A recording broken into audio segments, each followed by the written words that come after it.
Bismillahirrahmanirrahim. Assalamualaikum warahmatullahi wabarakatuh.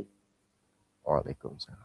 Sahabat Cari dan sahabat Rokil Syam dimanapun berada, selamat datang di Papa Zra Insight. Ini juga sebenarnya kita live juga dadakan juga temanya karena ada beberapa komentar daripada netizen. Ini kok Kang Charlie ini udah lama sekali nggak live. Apa iya gitu kan? Ternyata pas saya lihat di YouTube Studio, ya udah 11 hari yang lalu terakhir saya live gitu ya. Jadi ini kita akan membahas ya terkait tentang PBNU.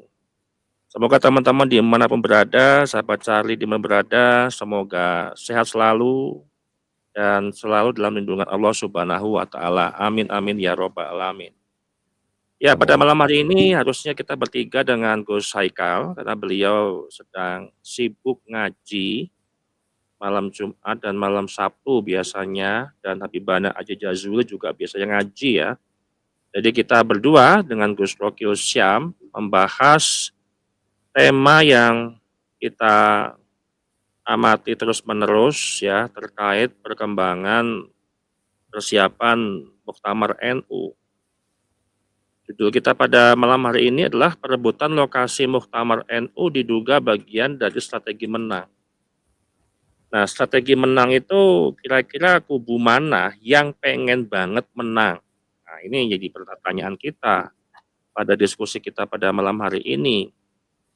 Karena ada hal menarik kalau kita analisis ya bahwa ada keinginan untuk lokasinya di Lirboyo gitu kan. Nah, kalau di Lirboyo ini kan perlu ada beberapa kubu lah. Ini sebelum kita masuk ke situ. Jadi kalau kita melihat ada beberapa kubu yang sebenarnya pengennya ke Lirboyo atau beberapa kubu yang memang tidak ingin di Lirboyo gitu kan, karena melihat beberapa untung ruginya ketika melihat pandangan lokasi di Lirboyo gitu kan. Misal kalau Lirboyo itu peluang kubu yang merasa kalah itu akan jauh lebih besar. Jadi ada persepsi bahwa lokasi Lirboyo ini kan bukan hanya sekedar lokasi aja, tapi apa ya, saya bilang tuh Lirboyo dianggap sebagai representasi kekuatan politik tertentu gitu loh, sebagai penentu juga sebenarnya. Dan ini menjelang beberapa minggu ya, ini tanggal berapa Gus? Mulai Agustus ya Gus, Muktamar Gus? Infonya? Agustus 1 sampai 5. Wah, 1 sampai 5 artinya 1 bulan lebih dikit lah. Ini Ya. belum ketemu, belum ada keputusan tempat berlangsungnya muktamar. Nah, ini apakah ada sebuah strategi yang memang sengaja dibentuk oleh kubu yang pengen ngotot menang gitu ya. Nah, kita coba ke Gus Rocky terlebih dahulu. Ini ada apa nih Gus kok sampai mau 1 bulan ini, H-1 bulan kok belum ada ketemu tempat? Saya ada sedikit kejanggalan di deal-deal di atas lah, di PB terutama gitu ya. Kenapa kok nggak ada menyentuh substansi terkait lokasi muktamar ketika kombes gitu kan? Harusnya kan menyentuh itu. Apakah ada dugaan tidak membahas di kombes terkait lokasi supaya dikunci di rapat pleno nanti oleh Rois Am. Jadi rapat pleno kan pasti PB semua yang hadir gitu kan. Atau mungkin ada faktor-faktor lain yang memang tidak terjadinya kesepakatan untuk menentukan tempatnya. Apakah usulan-usulan pun juga sudah beredar di media sosial daripada pesantren Lirboyo yang siap untuk memfasilitasi berlangsungnya muktamar yang ke-35. Nah, ini ada apa nih Gus? Mungkin jenengan bisa melihat ada hal besar di balik itu semuanya. Monggo silakan Gus Rocky. Siap, terima kasih Kang Charlie. Ya, kita sudah 1 minggu lebih ya nggak ngobrol bareng, podcast bareng ini karena kesibukan masing-masing. Tetapi meskipun jarak memisahkan, kita tetap saling bertukar doa, kan begitu ya? Iya, nah, betul. Terkait topik menuju Muktamar 35 Nahdlatul Ulama ini, yang khususnya kita kalau mengulas Munas dan Konbes di Al-Falah, Pondok Pesantren Al-Falah, Peloso, Kediri, saya melihat memang banyak sekali gesture atau gimmick yang ini menarik kalau kita ulas ya. Kendati overallnya sih sebetulnya harapannya tadinya saya sendiri bahkan yang tentu saya juga manusia politik, saya juga zon politikon. Artinya sebelum Munas Konbes itu dilangsungkan, saya justru memang punya pertanyaan besar terhadap hal yang teknikal. Karena to be honest, sejujurnya untuk mengharapkan hal-hal yang sifatnya strategis itu semacam apa ya? Saya udah nggak punya clue lah gitu terhadap kepengurusan sekarang. Mohon maaf dengan besar sekali rasa penyesalan dan permohonan maaf saya, sehingga kita menunggu hal-hal yang sangat teknikal. Apa diantaranya? Ya urusan tempat, urusan lokasi. Itu kan sebetulnya masalah sangat sepele lah sebetulnya, Kang Charlie, untuk kita membahas persoalan Nahdlatul Ulama, satu organisasi Islam terbesar di dunia. Sebetulnya penentuan lokasi itu bukan hal yang besar, ya. Itu sangat-sangat sepele. Tetapi insting politik siapapun akan membaca ini krusial di tengah dinamika, ya. Kalaupun mau nyebut halus, mau nyebut frankly speaking ya belak-belakannya ya ada konflik lah. Yang mulanya kita kira sudah islah, tetapi kan hari ini malah makin terbukti gitu setelah kita melihat rekaman-rekaman yang ada di Munas Konbes bahwa ya islah itu tidak betul-betul terwujud terjadi. Sekali lagi sebetulnya isu lokasi ini sebetulnya sangat teknikal dibanding misalnya kelas Nahdlatul Ulama. Mestinya kita secara substansial membahas Munas Konbes bahas apa, topiknya apa, yang konuniyah, yang waqi'iyah, yang maudu'iyah, apa dampaknya terhadap umat, apa dampaknya terhadap policy, terhadap kebijakan, apa dampaknya terhadap negara, bahkan apa dampaknya terhadap kabinet misalnya. Nah itu untuk mengharapkan kita diskusi atau mendiskusikan topik yang strategis itu, yang substansial seperti itu, sekali lagi saya merasa hopeless soal itu. Alih-alih itu saya menunggu lokasi muktamar. Dan sayangnya plot twistnya adalah ternyata Munas Konbes tidak berhasil menyepakati di mana lokasi muktamar. Nah, tetapi sekali Pembahasan lagi, nggak itu? Ada pembahasan nggak? Ada pembahasan khusus nggak? Atau memang sengaja nggak dibahas itu di kalau Kombes? kita lihat kan video yang ada chaos di situ, sedikit chaos lah, ada sedikit perdebatan yang berapi-api, ada figur ST katakanlah inisialnya itu yang menginterupsi, kemudian ada sedikit chaos dan lain-lain. Itu kalau tidak salah kan sedang membahas muktamar. Sebagai disclaimer, saya bukan mu'tamirin, saya tidak hadir di Munas Konbes, tapi tentu saja kita well informed untuk mendapatkan informasi, kabar-kabar terkait Munas dan Konbes.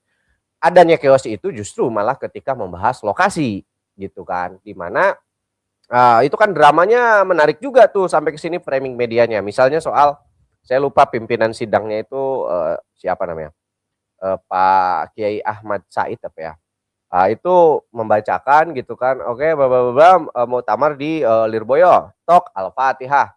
Meskipun di tengah itu, di tengah beliau mau membacakan putusan itu, siapa Prof Nuh itu berupaya narik mikrofon misalnya, kemudian sebelum diketok itu kan udah ada chaos. Kalau nggak salah yang inisial ST pun bilang otoriter kalau nggak salah bilang gitu kan. Yang bahkan di situ secara tidak sopan ya, tanpa memikirkan adab, moralitas dan lain-lain, ada kiai-kiai sepuh di depan, duduk paling depan tuh kan, ada Mbah Yai Anwar Mansur, ada Mbah Yai Nurul Huda Jazuli dan lain-lain. Nah, kalau tidak salah sekali lagi itu membahas tempat, dan kemudian setelah diketok itu diveto oleh Roisam, ya kan? Roisam naik, kemudian yang membatalkan lah, bercerita bahwa ngobrol dengan PW kalau nggak salah katanya begitu kan, sampai jam 12 malam, dan urusan tempat katanya diserahkan kepada PBNU untuk diputuskan. Nah, saya sih melihat banyak gestur dan sebetulnya banyak sekali ya dari momentum, mungkin videonya nggak sampai 10 menit, tetapi banyak gestur yang sebetulnya bisa kita analisis. Yang kemudian Kang Charlie, video ini ada lagi video yang lainnya yang di framing ada versi lebih lengkap gitu, bahwa yang sebenarnya terjadi adalah ABCD gitu kan. Kalau nggak salah saya nontonnya itu di kanalnya Radio El Sinta kalau nggak salah di Twitter. Di situ ada semacam penjelasan bahwa framing, saya melihatnya justru ini dari sudut pandang yang lain. Dan kalau kita belak-belakannya gini lah, orang kan menganggap ada kubu Sultan, ada kubu Keramat Raya. Kubu Sultan ini ya Gus Ipul, kemudian juga Rois Am, kubu Keramat Rayanya adalah Ketum PBNU Gus Yahya dan lain-lain. Artinya kubu yang ini, maaf, kubu yang ya, kemarin konflik sebelum Ismail Lirboyo itu kan berarti masih terjadi juga dong polanya itu. betul. Inilah polanya itu masih sama, pertarungan di antara dua kubu itu. Inilah hasilnya ketika memang pasca Islah urusan penyelenggaraan Munas, Konbes hingga Muktamar tidak diserahkan pada majelis yang sifatnya ad hoc, independen daripada kedua kubu ini. Pada akhirnya tarik-menarik di antara kubu Sultan dan kubu Keramat Raya itu merembet sampai Munas Konbes, dan saya yakin karena kepanitiaannya pun berasal dari salah satu atau kedua kubu tersebut, ini akan merembet juga kepada Muktamar. Tentu saja itu akan berdampak karena penyelenggaranya bukan tim independen yang sifatnya ad hoc, bebas daripada intervensi kedua kubu yang berkonflik, bertikai. Kemudian soal lainnya juga ya, selain gesture tadi, tapi soal gesture dulu deh. Saya itu agak gimana ya? Istilahnya ya menyayangkan lah. Oke, menyayangkan aja istilah yang tepatnya. Ketika misalnya ada veto Rois Am, ini semacam memberikan gambaran pada saya anak muda NU, apakah musyawarah ulama, musyawarah kiai itu hari ini kelasnya demikian gitu kan. Maksud saya begini, karena persoalan lokasi itu adalah persoalan yang sangat-sangat elementer dan sangat-sangat praktikal, betul-betul tidak substansial secara keulamaan gitu. Kenapa levelnya Rois Am mesti memveto persoalan lokasi? Seolah-olah level Rois Am itu beralih, yang tadinya adalah penggerak ya, kemudian penginisiasi, inisiator gitu kan, penggerak, promotor dan seterusnya lah menggerak. Alih-alih demikian karena ada veto, itu adalah upaya yang terlalu praktikal, upaya yang terlalu elementer, dan upaya yang terlalu operasional. Apakah levelnya menjadi operator saja? Gitu kan. Saya tidak tahu siapa yang membrief dan lain-lain, tetapi kembali kita merujuk pada konflik yang sebelumnya terjadi. Ada kubu Keramat dan kubu Sultan, kan begitu. Jadi saya menyayangkan adanya veto tersebut, itu langsung maupun tidak langsung mendegradasi levelnya Rois Am. Karena bagi saya seharusnya kalau udah di level Rois Am, muktamar mau diadakan dimanapun, itu wis manut wae para nahdien, manut para ulama. Toh kiai apalagi di level Suriah, apalagi Rois Am, itu sudah menempati makomul a'la ya, makam tertinggi di dalam Nahdlatul Ulama. Kenapa harus ikut mengurus operasionalisasi persoalan tempat? Tetapi rumus politiknya adalah posisi menentukan prestasi, lokasi menentukan koalisi. Kira-kira begitu. Kenapa sampai urusan elementer seperti lokasi ini kok jadi seolah-olah urusan besar begitu. Bahkan saya pribadi yang orang biasa aja lah, nahdien biasa saja, tetapi main juga insting politiknya sebagai zone politikon. Yang saya tunggu ya memang lokasi, karena urusan isu lain itu nggak dibahas. Misalnya nih Kang Charlie, Munas Konbes NU di Kempek dulu, saya lupa tahun berapa ya, 2012 kalau tidak salah, itu membuat fatwa atau membuat putusan bahwa selama pajak yang dipungut dari rakyat itu dikorupsi, maka hukumnya haram bahkan, atau tidak perlu rakyat itu membayar pajak pada pemerintah. Geger itu dulu, kalau nggak salah presidennya SBY dulu.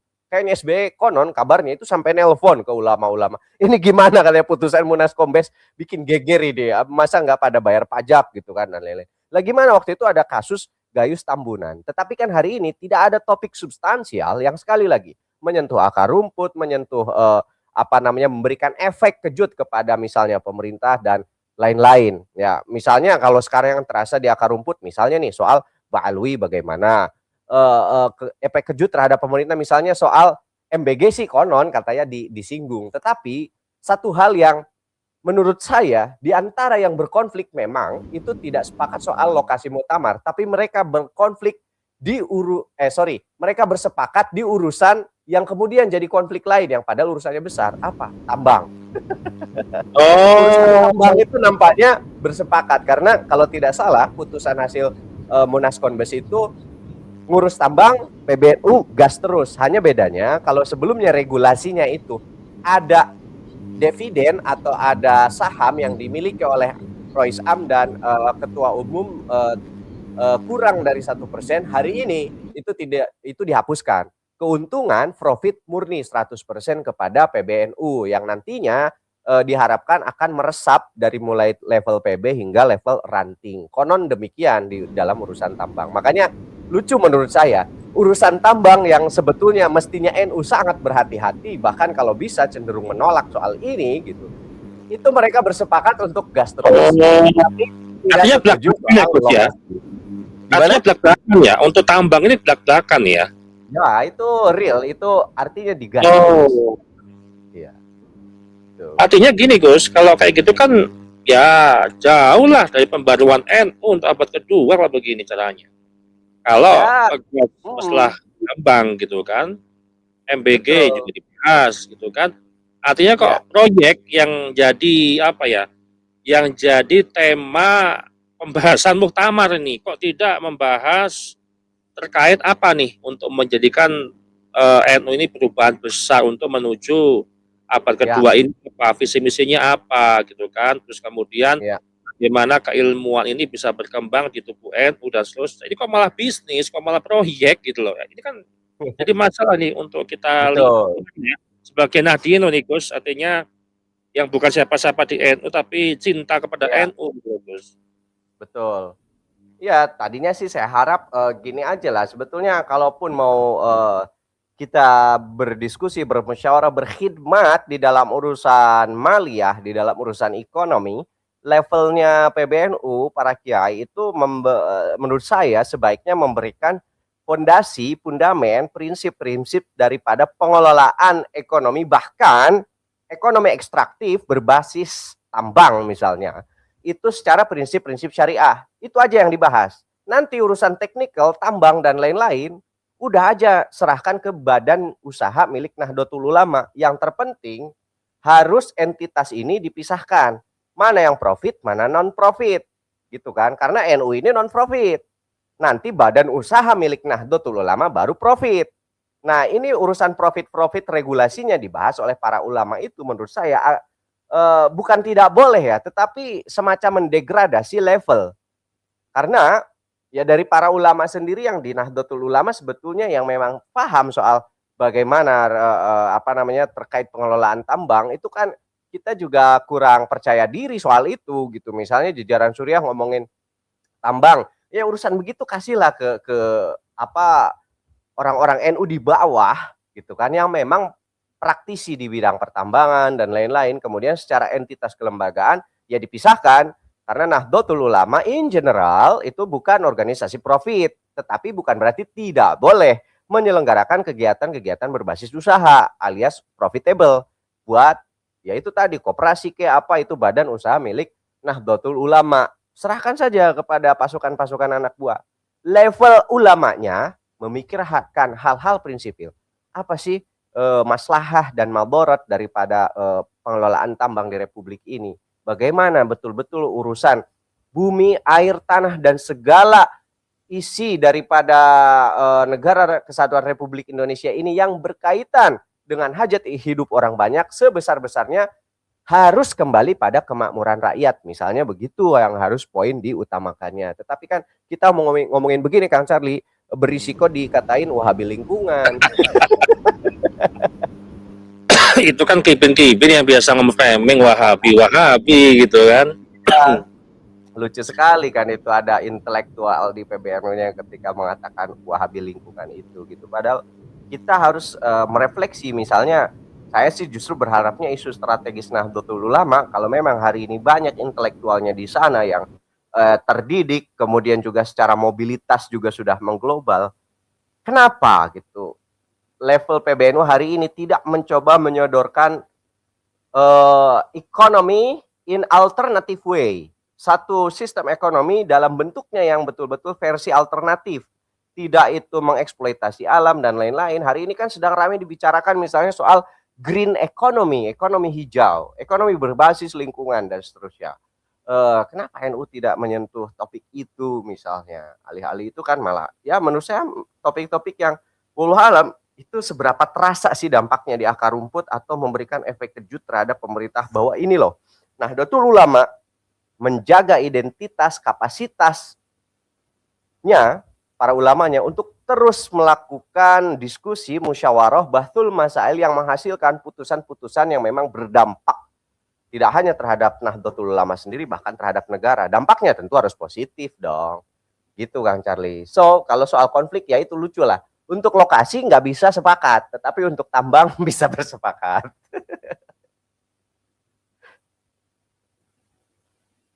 Suara Kang Charlie. Nah, oke. Nah, kita kembali lagi ke isu lokasi muktamar ya, Gus ya. Kalau ini menurut saya yang paling penting gitu kan, Munas Kombes tidak menghasilkan keputusan final lokasi gitu kan. Ya. Maka sengaja tidak kita juga bisa melihat sengaja tidak difinalkan agar nanti bisa diputuskan di pleno PBNU. Nah, kalau benar demikian, berarti kan lokasi itu bukan masalah teknis, Gus, tapi lokasi menjadi instrumen politik. Nah, ini seperti apa nih, Gus? Ya.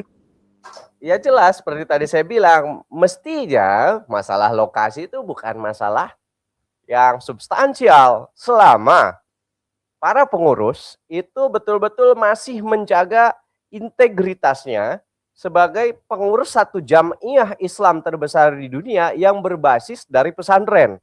Mentalitasnya tetap dijaga, kejujurannya tetap dijaga, ketajaman berpikirnya tetap dijaga, kemudian juga tidak kong kali kongnya itu tetap terjaga. Itu muktamar mau diadakan di kampung sekalipun di manalah antah berantah, itu no problem gitu kan.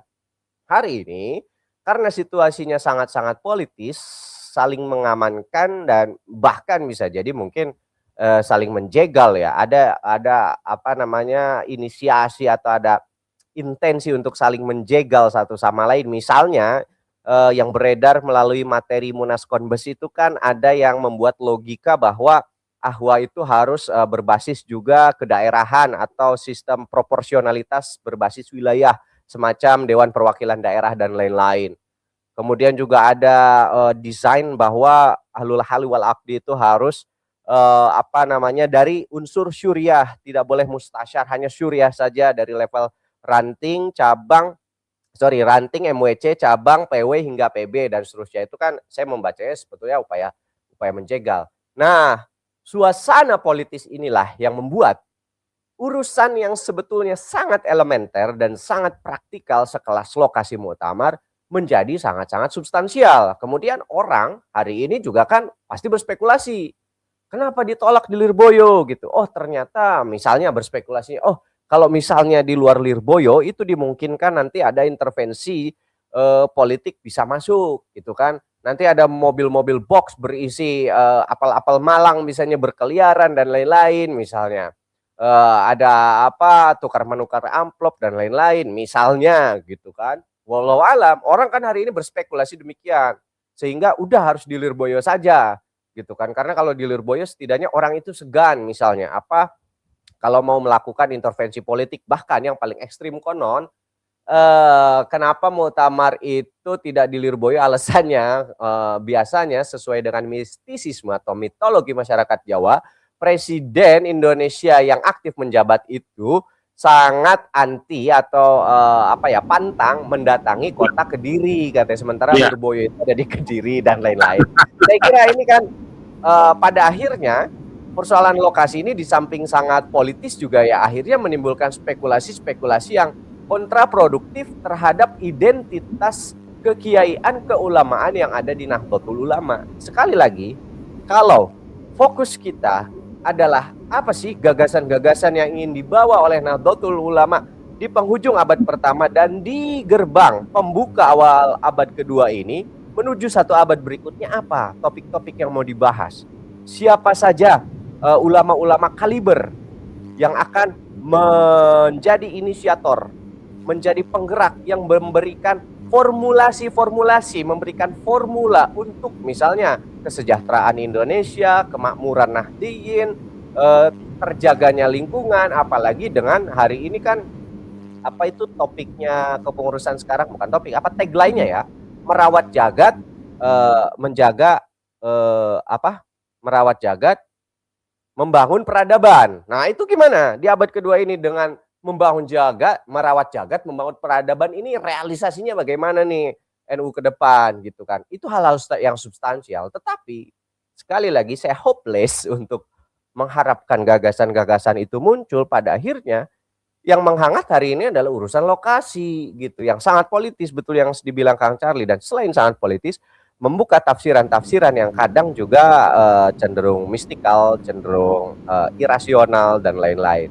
Yang jelas sih kalau memang para pengurusnya itu betul-betul bisa menjaga muruah, bisa menjaga marwah organisasi, punya integritas yang luar biasa, mau muktamar diadakan dimanapun nggak masalah gitu kan. Iya, Tapi iya.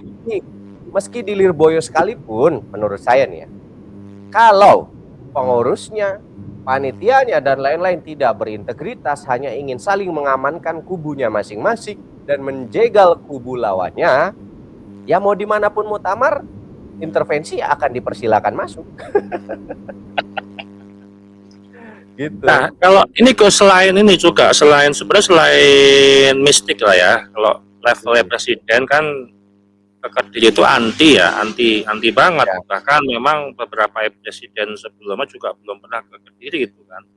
Tapi di sisi lain, kalau kita melihat 2 kali 3 kali ya saya pelajari di muktamar 3 kali sebelumnya, 34, 33, 32 ya saya pelajari itu, dan masuk ke dalam analisis sejarah NU lah gitu ya. Lokasi muktamar ini kan sering memiliki dampak terhadap misalkan tadi saya sampaikan juga ada mobilisasi peserta, kemudian ada pengaruh pesantren tuan rumah, mungkin ada juga sisi mistiknya gitu kan, kemudian jaringan kiai, atau mungkin bisa suasana psikologis pemilih nih. Artinya sama seperti halnya pilpres ya. Pilpres itu kenapa membutuhkan suara NU, basis NU Jawa Timur menjadi kunci suara untuk pemilihan presiden. Jadi sama aja dengan muktamar ini kalau diadakan di Lirboyo. Nah, maka dari itu Gus, lokasi ini kan akhirnya menjadi sebuah variabel tersendiri, yaitu variabel secara strategis. Artinya di balik itu juga mungkin ada kepentingan. Nah, ketika misalkan nanti ada suatu persepsi bahwa ketika di Kombes kemarin tidak membahas terkait lokasi, berarti kan ada tujuan tertentu yang nanti akan dibahas di PBNU, di pleno gitu. Karena ini kan akhirnya ada sebuah kepentingan nih Gus, kita baca Gus, kepentingan yang pernah saya analisis kemarin itu ada 5 kekuatan dalam kepentingan di muktamar NU. Ini seperti apa nih? Nah, iya, begini juga Kang Charlie, kita kan melihat Lirboyo itu sebagai pesantren yang berhasil mencetak ribuan, mungkin kalau dihitung sejak dulu mungkin jutaan bisa jadi ya, ribuan jutaan alumni yang kemudian menjadi kiai, menjadi ulama yang mengabdi di Nahdlatul Ulama, tidak hanya di Jawa tapi bisa jadi di seluruh Indonesia. Saya yakin ada alumni Lirboyo. Itulah kenapa suasana kebatinan mengantarkan gagasan sebaiknya muktamar diadakan di Lirboyo. Selain dalam konteks paling singkatnya adalah kemarin islah pun di Lirboyo gitu, dan itu bisa berhasil secara kondusif lah diadakan islah, kendati ternyata nggak berhasil amat karena ya pada akhirnya penyelenggara muktamar, panitianya masih dari elemen kubu yang berkonflik. Hingga sekarang itu terwujud kembali konfliknya di persinggungan, di perdebatan soal lokasi, yakni Lirboyo, yakni nih Keboboyan.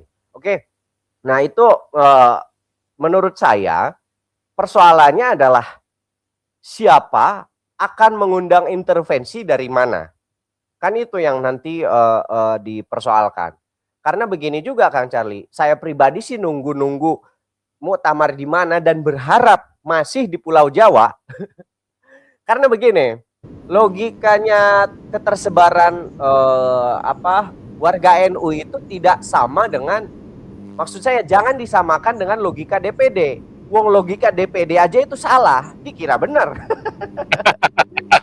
Dikira benar itu amandemen UUD 1945 4 kali yang kemudian menghasilkan DPD, dikira benar, itu salah. Lah NU mau mengikuti pola salah itu. Begini, seolah-olah harus sama merata dari 38 provinsi di Indonesia misalnya. Padahal kita juga tahu ada satu provinsi yang jumlah jamaah Nahdliinnya itu sangat-sangat banyak. Di sisi lain ada provinsi yang Nahdliinnya, jangankan Nahdliinnya, Islamnya saja sangat sedikit. Misalnya begitu. NU yang ada di Jawa Timur akan berbeda jauh jumlahnya dengan NU yang ada di Papua Barat misalnya. Setuju nggak tuh? Ya, setuju. Ya. Setuju kan? Atau harus kita melihat urusan daerah itu adalah urusan administratif. NU jangan terjebak di soal administratif kewilayahan. Kenapa? Saya saja mengkritik praktik DPD itu begini. Namanya DPD itu kemudian menghasilkan daerah-daerah baru yang sebetulnya tidak punya akar sosiokultural. Maksud saya begini. Kalau seandainya IKN itu jadi ibu kota negara, saya tanya, punya nggak akar sosiokultural masyarakat IKN? Kan nggak ada. Nggak ada. Wong itu kota baru kan, babad alas, tiba-tiba didatangkan manusia dari seluruh bagian di Indonesia, utamanya dari Jakarta, ditaruhlah di yang hari ini disebut IKN, Kota Nusantara ya, itu. Betul kultur ya, siapa ya? Betul kultur berarti kan? Betul, sementara NU itu berakar dari sosiokultural Muslim tradisional masyarakat Nusantara, bukan dari masyarakat yang sekedar ber-KTP saja, tidak punya akar sosiokultural itu, gitu loh. Ini harus dipahami lah, kenapa NU jangan dibawa-bawa logika DPD. Wong logika DPD aja itu keliru, ngawur, gitu kan. Hasil 4 kali amandemen UUD 45 itu. Nah, di sisi lain adalah aksesabilitas. Menurut saya sih berharap muktamar kali ini ya udahlah, apalagi kondisinya itu pasca chaos dan masih chaos hari ini kan, berkonflik. Kalaupun nggak di Lirboyo, dan sebaiknya memang di Lirboyo, dan kalaupun tidak ya tetap di Jawa, itu supaya mudah diakses oleh majority daripada Nahdliin. Kenapa? Karena nggak repot-repot, banyak yang diongkosin. Kalau di luar, wah itu ongkosnya repot. Kalau cabang wilayah berarti kan kalau sesuai jumlah provinsi ya mungkin 38. Kalau cabang saya nggak tahu tuh, lupa. Jumlah kabupaten kota mungkin 500-an lebih ya. Bayangkan itu tiket pesawat dan lain-lainnya ngongkosinya gimana? Itu biasanya dibebankan pada kandidat. Itu tradisi hari ini kan begitu. Beda dengan tradisi dulu. Mau dimanapun muktamar, itu Nahdliin saling patungan, bantingan. Ayo kumpulin uang biar bisa ada perwakilan berangkat muktamar. Syukur-syukur bahwa Romli-nya gitu, bukan Romli influencer historian palsu ya. Romli di sini adalah rombongan liar gitu, bahwa rombongan liarnya dan muktamar NU tanpa Romli nggak rame gitu. Aduh, nyebut nama Romli lagi. Ya. Nama orang teman-teman Romli ya, rombongan liar gitu. Gitu kan Charlie, muktamar ya. NU tanpa Romlinya itu nggak rame. Saya ngikut muktamar tuh setidaknya 2 kali lah selama saya mulai melek dunia NU, khususnya siasah kiai iyahnya itu di Jombang, muktamar Jombang, kemudian juga muktamar Lampung. Muktamar sebelumnya nggak ikut, cuma saya tahu orang tua aja pada berangkat waktu di Makassar ya, betapa jauhnya waktu itu kan Makassar, dan ongkos naik pesawatnya luar biasa. Jadi faktor itu juga ya, aksesabilitas. Nah, kalau tarik-menarik politiknya kan kita melihat nih, seolah-olah ada pembelahan yang tidak diterima di Lirboyo. Itu adalah kubu Sultan. Yang pengen di Lirboyo seolah-olah adalah kubu Keramat, seolah-olah, tapi ya kan, seolah-olah. Yang jelas, sekali lagi, sebetulnya dalam kondisi sangat politis seperti ini, apalagi kalau sudah ada upaya jegal-menjegal satu sama lain, tanpa mengembalikan kearifan, kebijaksanaan para ulama-ulama kiai yang orientasinya adalah rakyat dan akhirat, muktamar dimanapun akan tetap memunculkan atau bahkan mengundang intervensi. Begitu Kang Charlie. Nah, ini gini Gus, ada faktor lain lah ya. Ini kalau kita melihat konflik, bukan konflik ya, polemik lokasi lah ya, muktamar. Kalau Ya. dalam beberapa 1 tahun lah ya, jangan kan memahami ke-NU-an kan udah bertahun-tahun lah ya. Kalau saya kan baru setahunan lah memahami ke-NU-an ini seperti apa dengan berbagai macam case-case tertentu gitu kan sampai Ya. hari ini gitu kan. Nah, saya ada beberapa analisis terkait hal itu, Gus Rocky ya. Bahkan memunculkan hipotesis besar yang kalau saya amati selama 1 tahun ini muncul berulang dan berulang dan berulang kan. Nah, bahwa Muktamar NU yang ke-35 ini kan bukan hanya sekedar memilih ketum saja kan. Ya. Melainkan sebuah pertarungan beberapa poros. Nah, ini akhirnya muncul ada poros ke-6 hari ini gitu kan. Yang pertama adalah poros PBNU Petahana. Ya, yang itu. jelas yang ada di porosnya Gus Yahya gitu kan. Ya. Kemudian poros pesantren tradisional. Kemudian poros negara ataupun pemerintah yang memang ada sangkut pautannya apakah ada restu dari istana atau istana juga ikut cawe-cawe atau seperti apa dalam menentukan muktamar nanti gitu kan. Kemudian poros PKB dan jaringan politik kan sudah ada muncul 2 aktor politik kita di arena muktamar itu kan, termasuk Caimin dan Nusron Wahid gitu kan. Nah, yang kelima inilah poros isu Ba'alawi dan Mas Saih pribumi. Ini yang menjadi problem kita pada hari ini, yang menjadi polemik masa hari ini gitu kan, dan akhirnya memunculkan poros ke-6, poros pengontrol prosedur dan arena muktamar dan lokasi tadi. Nah, artinya secara pertarungan prosedur gitu kan seringkali sama pentingnya dengan pertahanan seorang kandidat lah, katakan seperti itu.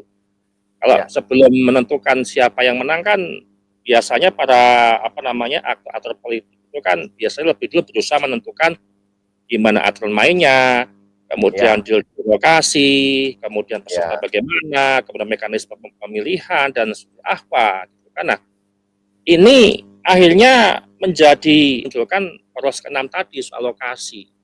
Artinya Muktamar sudah membahas di monolog bahwa Muktamar NU ini diduga sudah disetting di awal, sudah ditentukan di awal gitu kan. Ya buat apa adain muktamar kalau memang sudah ditentukan pemenangnya siapa gitu. Karena ini malah kok makin jauh dari nilai-nilai perjuangan NU yang saya pikir itu jauh dari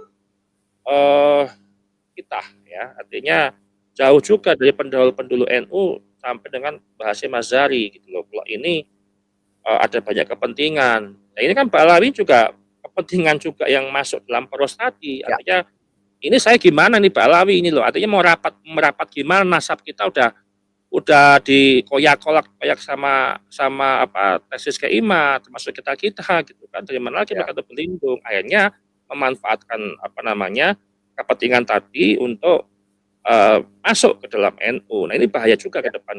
Nah, artinya 6 poros tadi lah yang saya lihat di dalam mekanisme menjelang muktamar. Ini perlu digarisbawahi, ada kepentingan yang akhirnya ujung-ujungnya tidak pro terhadap akar rumput, tidak pro terhadap keinginan akar rumput. Akar rumput kan pengennya perubahan lah ya, pengen perubahan, pengen pembaruan NU, gitu kan. Nah, artinya ini sudah jauh Gus. Nah, ini seperti apa dengan Gus?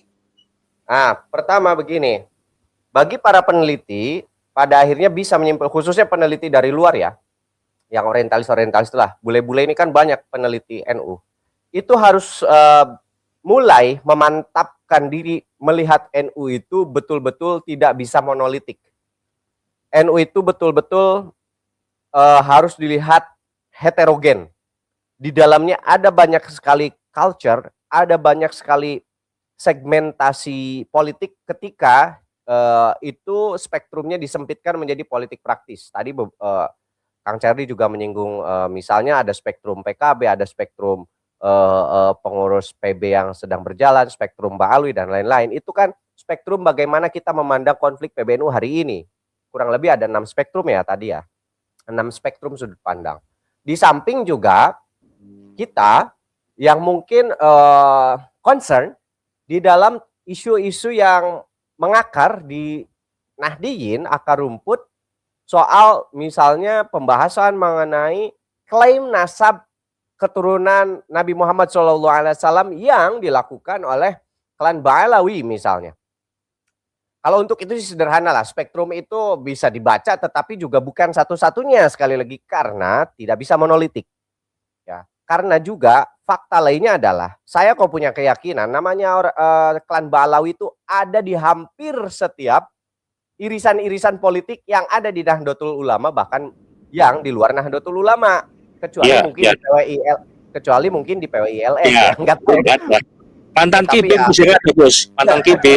Betul, artinya ya saya tidak mencurigai bahwa di PWILS ada penyusup, tetapi kita bisa melihat juga misalnya kalau berbicara faksi-faksi yang ada di Nahdlatul Ulama ya di dalamnya selalu adalah figur-figur Habib Ba'alawi itu gitu. Itu untuk satu spektrum soal itu. Tetapi apakah ini layak untuk terus disuarakan, bahkan syukur bisa diuji gitu kan, dibahas misalnya di muktamar? Tentu saja.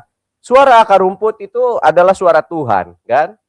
Vox Populi Vox Dei, atau kita mau bilang Vox Nahdliyin akar rumput Vox Dei.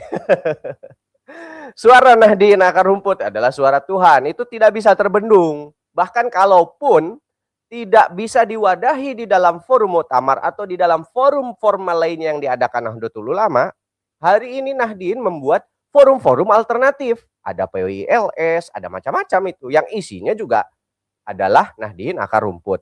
Nah, terkait faksi politiknya, saya kira bisa jadi tidak terbatas sebatas 6 spektrum itu tadi saja, Kang Charlie. Itu mungkin nanti spektrumnya bisa nambah. Bagaimana kalau nanti ditambah soal spektrum pengurus ini pengennya tambang dikelola oleh PTA. Pengurus ini pengennya tambang dikelola oleh PTB. Itu nambah lagi nanti spektrumnya. Betul. Jadi kan pengelolanya kemungkinan juga orang-orang NU dong, Gus. Kalau misalkan PTA, PTB juga dong. Itu sama-sama aja gitu kan. Begini, yang saya tahu dari apa yang diurai oleh majalah Tempo ya, itu kan pakai pihak ketiga untuk mengelola, Kang Charlie. Yang mana entitasnya itu adalah, saya sih nggak melihat mereka mewakili atau merepresentasikan Nahdliyin yang main tambang. Tetapi yang main tambang ngaku NU, ngaku sebagai Nahdliyin ya juga tidak bisa mencegah dia melakukan klaim bahwa saya orang NU gitu kan, nggak masalah. Wong Pak Erick Thohir aja kan bisa jadi kader kehormatan di mana? NU ya.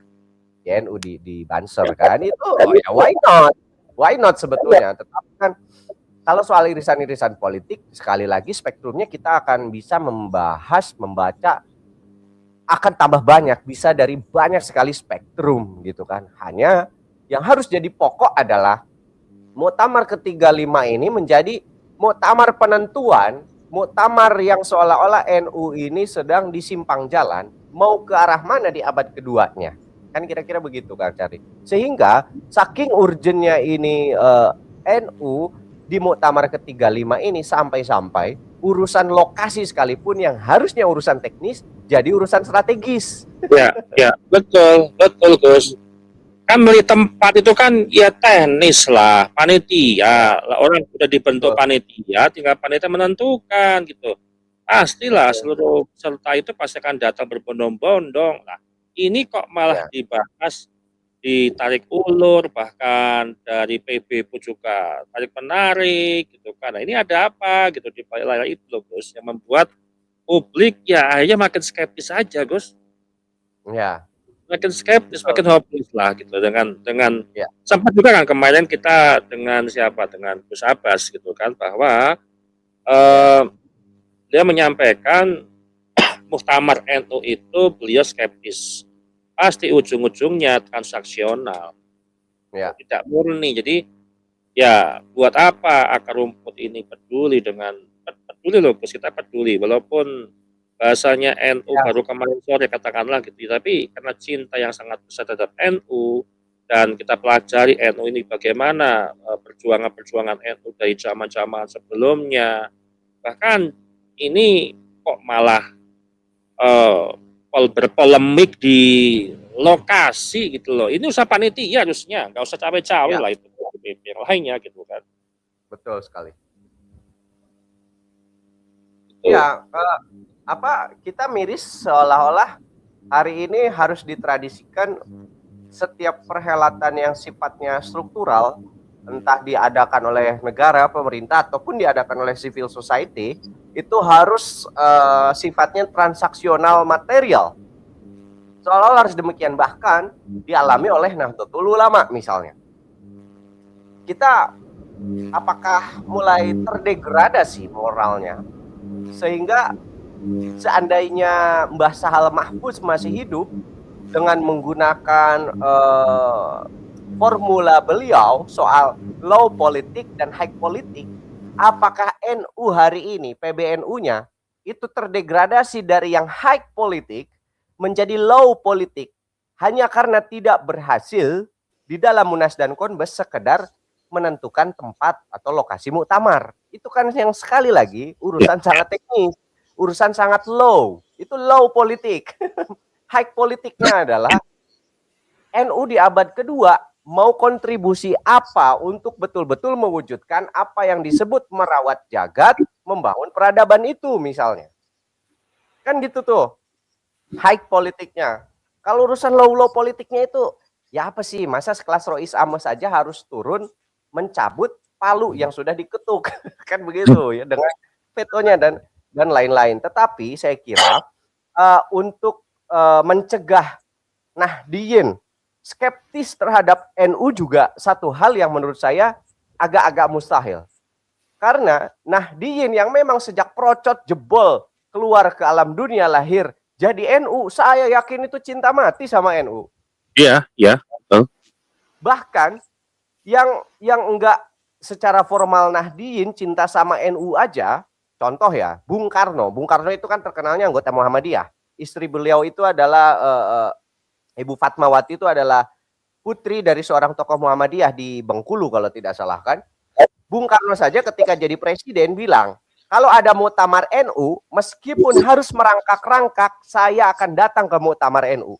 Itu untuk menunjukkan saking cintanya saya, Bung Karno, terhadap NU.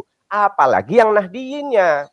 Kalaupun ada misalnya statement mungkin seperti Kang Babas ya, mengatakan skeptikal, kemudian itu ya karena lahir daripada kekecewaan ketika NU hari ini tidak lagi berbasis pada lillahi ta'ala, tidak lagi berbasis pada lillahi kalimatillah dan seterusnya, tetapi berbasis pada urusan-urusan duniawi semata yang sifatnya itu sementara.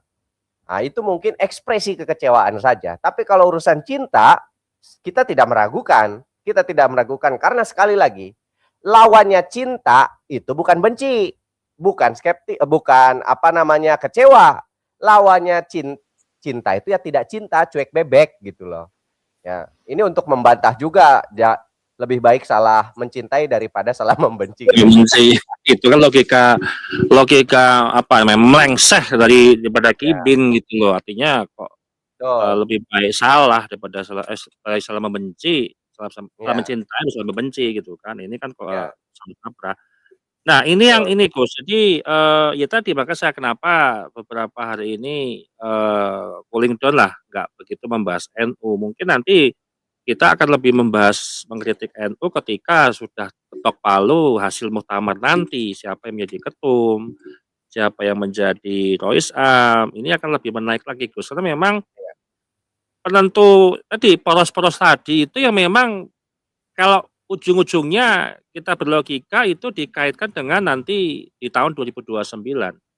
Artinya bagaimana menjaring kekuatan apa Nahdien dalam suara nanti 2029, intinya berarti kan poros pemerintah pun juga harus pilih-pilih juga siapa yang menjadi ketum PBNU gitu loh.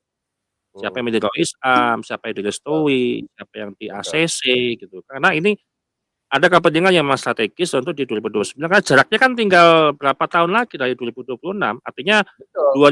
2027 nanti ini sudah mulai, awal-awal tahun-tahun politik gitu loh. Artinya Iya. ini nanti bisa dikunci untuk basis, pemilih nanti di 2029 gitu, Gus. Iya, dan bahkan Kang Charlie, konon, saya mendengarlah kasakusuk ini tidak hanya berkaitan dengan 2029 saja yang tentu referensi kita adalah Pilpres dan juga Pileg secara nasional. Ya. Bahkan juga itu berkaitan dengan pilkada. Iya, pilkada serentak ya, Gus, Bahkan ya? 2029 juga bahkan ya? iya, itu dia. Oh, Jadi oke. Jadi spektrumnya akan sangat banyak, nggak cuma urusan, nanti menentukan presiden dan wapresnya siapa dan lain-lain. Bahkan konon kasakusuknya adalah pengamanan juga soal pilkada. Bahkan kalau mau nambah spektrum lagi atau istilah Kang Charlie tadi, poros ya. Poros, Mungkin ya poros. Kang Charlie luput membaca poros yang sudah di-statement-kan oleh Gus Muhaimin di acara apa tuh, IKPMII. Jadi ada Oh, poros iya iya. IKPMII, ada poros IKAHMI, ada poros Iya iya KAHMI. iya iya iya. Artinya apa? Kelupaan tuh, Gus, Pertarungan kalau kita analisis tuh. pertarungan PMI dan HMI pun itu bisa kan kita melihat dari itu. Iya iya iya Misalnya iya. kan, Gus Muhaimin itu ngajak siapa, Pak Nusron itu karena Pak Nusron ya alumni PMI. Betul betul. Kebetulan juga, Pak Nasaruddin Umar alumni PMI gitu kan. Sementara yang hari ini sedang, menjabat itu kan Gus Yahya HMI, Gus Ipul HMI gitu kan. Nah sekarang, apa, kan Gus Muhaimin itu di forum itu juga semacam memberikan apa ya, public opinion, membangun public opinion bahwa NU dipimpin pentolan HMI hari ini nih nggak berhasil gitu kan, goyang udah jadi jangan diterus-teruskan gitu kan kata Gus Muhaimin. Kalau Iya. saya, Nusron sama, Pak Nasar sudah bersatu, selesailah urusan. Katanya kan kira-kira begitu kan? Iya Artinya iya. apa? PMI semua yang 3 ini gitu. Jadi seolah-olah, alumni PMI itu hari ini mau bilang, "Mari Bung rebut kembali." Kan kira-kira begitu. Jadi akan banyak sebetulnya poros-porosnya. Dan itu sudah terbaca loh, Kang Charlie. Ada salah satu kandidat yang menurut saya tidak tahu seberapa kuda hitam, tetapi namanya mulai muncul, mulai keliling, soan-soan kemana-mana. Dan itu adalah mantan Ketua Umum PB PMII. Namanya Mas Heri Herianto Azumi, ya senior juga tuh ya. Karena kebetulan saya PMII juga gitu. Jadi cukup cukup hafal lah siapa saja figur-figur PMII yang ada di Nahdlatul Ulama gitu, Kang Charlie. Nah, kalau ini Gus, terkait kandidat lah, artinya yang jenengan bisa lihat hari ini nih siapa nih yang sebelum kita apa, closing lah ya. Jadi kandidat ini yang kelihatan per hari inilah. Karena Ya, saya ada beberapa kali nggak melirik dulu PBNU karena juga, ya. lagi males juga ngomongin PBNU gitu kan. Jadi, ya wes lah PBNU mau gimana lah gitu kan, tapi ya ini juga akhirnya saya kembali lagi, ini nggak boleh juga kita karena cinta NU ya hanya kita kita peduli dengan Betul. masa depan NU seperti apa. Nah, ini jangan ada tambahan lagi nggak, kandidat-kandidat lain mungkin yang non populer tapi layak gitu loh misalkan, ada nggak gitu? Ah, mungkin untuk menyebutkan semua lah biar kita ta'adul, biar kita berupaya adil. Kita sebutlah, saya melihat ada beberapa nama sekarang itu sudah sampai 6 mungkin. Pertama Mmm, tentu saja petahana Gus Yahya bilang kan ya, saya masih siap gitu kan. Kemudian ada Prof Nasar, kemudian, ini nyebut nama aja nggak perlu ya, profiling ya, untuk profiling mungkin kita bisa podcast di, kesempatan lain lah untuk ya, profiling ya, masing-masing. Kemudian ada Gus Kikin dari Tebu Ireng, kemudian ada Gus Abdussalam Sohib ya dari Jombang. Itu udah 5 tuh. Kemudian itu tadi, yang keenam ada Gus, yang tadi saya bilang Heri Herianto Azumi. ya, ya, Dan tentu saja yang di akar rumput disuarakan, Nahdien itu adalah Kiai Marzuki Mustamar. Kemudian itu udah 7 ya? setuju. Kemudian konon dari Cirebon ada Kiai Imam Zazuli, ya, konon. Dan siapa tahu kan wallahu alam tiba-tiba H-1 Gus Miftah maju ketum PBNU ya wallahu alam kan. Tapi yang jelas begini, Kang Charlie, saya sih sebagai anak muda NU ya, apapun hasilnya, muktamar nanti, siapapun rais amnya, itu tidak mencegah kecintaan saya pribadi terhadap NU. Saya tetap akan mengaku sebagai Nahdlatul Ulama tanpa ada garis-garis lah. Gak perlu pakai garis-garis, garis lurus, garis apapun. Apakah nantinya saya itu selaras pemikirannya dengan pengurus atau tidak, itu urusan lain. Namanya penumpang, nah ibaratnya begini, pengurus itu kan ibaratnya sopir sama kenek lah. Kalaupun saya nggak jadi pengurus ya berarti saya jadi penumpang gitu kan. Kalau penumpang mau ngegrundel ya nggak apa-apa toh. Kalau memang misalnya supir sama keneknya ugal-ugalan di jalan, penumpangnya berisik ya itu wajar toh. Dan sebaiknya supir yang baik itu ngelihat psikologi penumpangnya. Begitu Kang Charlie. Ya, sepakat Gus. Jadi dengan pemikiran jenengan ya apapun nanti hasil muktamar saya akan menerima. Tapi kalau nanti ada kritik ya tetap kritik lah. Artinya ada kritik yang positif gitu kan untuk membangun. Sebenarnya kita bukan takutnya kan di framing gini, ini grup berlima ini ngomongin PBNU, jelek-jelekin PBNU bukan jelek-jelekin PBNU gitu loh. Kita ini cinta dengan NU, bagaimana NU ini maju ke depan kan gitu. Cara mengkritik itu kan substansi lain gitu loh. Kalau misalkan tadi ugal-ugalan terus kemudian ketumnya masih mengglorifikasi juga atau melindungi narasi Pahlawi ya kita kritisi gitu loh. Artinya tetap situ tanpa mengurangi kecintaan bendera NU kita secara umum. Nah, ini yang menjadikan kita itu memperjuangkan lah. Ini perjuangan akar rumput ya. Kalau diperjuangkan diterima ya monggo, ya enggak juga nggak apa-apa. Tapi minimal kita bersuara bagaimana NU itu untuk baik ke depan gitu. Ya betul, setuju sekali Kang Charlie. Dan ini juga ya mengenai itu tadi amsilah ya atau tamsil yang saya buat mungkin tidak relevan. NU tidak boleh disamakan dengan taksi. Kemanapun taksi diarahkan oleh driver atau penumpang ingin sampai pada tujuan, kesitulah taksi bergerak. Tetapi NU tidak demikian memang. NU itu harus dilihat sebagai lokomotif, sebagai kereta. Relnya udah jelas, tujuannya udah jelas. Persoalannya, yang jadi masinis harusnya bawa kereta, stylenya bawa taksi. Kira-kira begitu kan? Nah inilah kenapa para penumpangnya pada berisik, protes. Tetapi tidak menghalangi kecintaan para penikmat penumpang atau commuters, angker kata anak Jakarta itu anak kereta untuk cinta terhadap lokomotif ini yang bernama Nahdlatul Ulama. Kalau urusan pro atau kontra dengan pengurusnya itu urusan lain. Begitu kan. Oke. Baik pemirsa, jadi intinya kesimpulannya lokasi ini masih berpolemik ya. Kita nggak tahu apakah mungkin besok atau lusa sudah ada keputusan atau mungkin seperti apa. Intinya dimanapun tempatnya ya muktamar harus berjalan. Ya. Artinya poros-poros tadi lah memang yang ada menyelimuti di lingkaran PBNU, di lingkaran muktamar gitu. Memang itu sudah pasti ada ya poros-poros itu dan nggak bisa terelakkan lagi. Memang sudah sulit untuk jauh dari politik, pasti ada unsur politiknya. Baik teman-teman, terima kasih sudah menyimak episode pada malam hari ini. Saya kalau nggak diingetin netizen, saya nggak live ini. Baru sadar saya udah nggak live gitu kan. Sehingga saya bikin judul yang bahas NU, PBNU gitu kan, supaya teman-teman mengobati inilah kerinduan kepada live kita nih Gus. Mudah-mudahan besok lusa kita sama Jumat ya hari hari malam Senin ya kita akan membahas tentang PBNU dan kita akan berdiskusi dengan Gus Rocky dan juga dengan Keimat ya. Kang Charlie sedikit juga saya mau sharing bahwa saya sendiri melalui kanal saya untuk waktu belakangan ini karena memang menuju Muktamar NU saya akan mengalokasikan concern pada membahas Nahdlatul Ulama sih.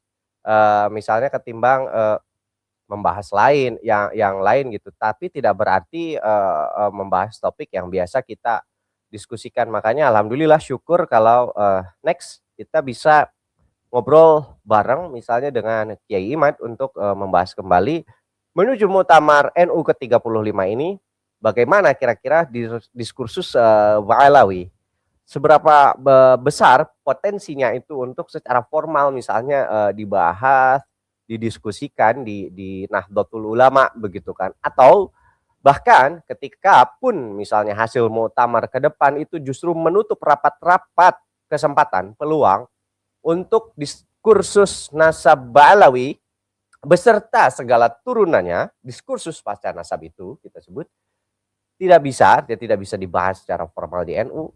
Ya saya yakin seperti Kiai Imad dan para kiai lain itu sudah mempersiapkan alternatif-alternatif tersebut. Hanya khusus untuk saat ini menjelang muktamar, ya berarti kan tadi dibilang 1 bulan beberapa hari lagi ya, Kang Charlie ya. Ya, Saya pribadi sih akan fokus dulu ke muktamar ini. Oke. Baik, terima kasih teman-teman atas waktunya. Makasih Gus Rocky. Mudah-mudahan besok hari malam Senin kita bisa diskusi dengan Kiai Imad dan sudah berjanji beliau juga insya Allah ada waktu kosong untuk menyempatkan diskusi dengan kita di podcast kita pada hari Minggu malam ya, malam Senin. Ya. Baik, jangan kemana-mana, kembali lagi di acara kita pada episode berikutnya. Kita ucapkan wassalamualaikum warahmatullahi wabarakatuh. Waalaikumsalam warahmatullahi wabarakatuh. Terima kasih Kak Charlie.